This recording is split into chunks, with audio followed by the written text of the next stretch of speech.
Salam damai dan selamat sejahtera.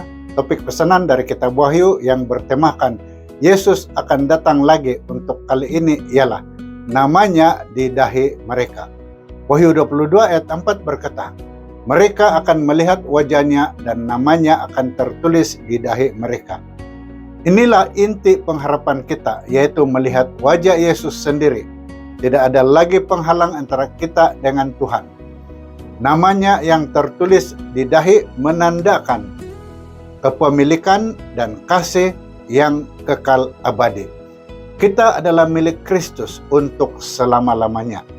Kedatangannya menjanjikan hubungan sempurna yang tidak akan pernah diputuskan oleh dosa lagi. Saudara, kerinduan umat sejak dahulu kala lagi akhirnya akan dipenuhi.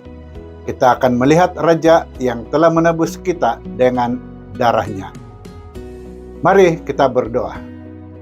Ya Tuhan, tuliskanlah namamu di hati kami agar kami tetap setia hingga melihat wajah-Mu nanti. Dalam nama Yesus kami berdoa. Amin. Tuhan memberkati Anda.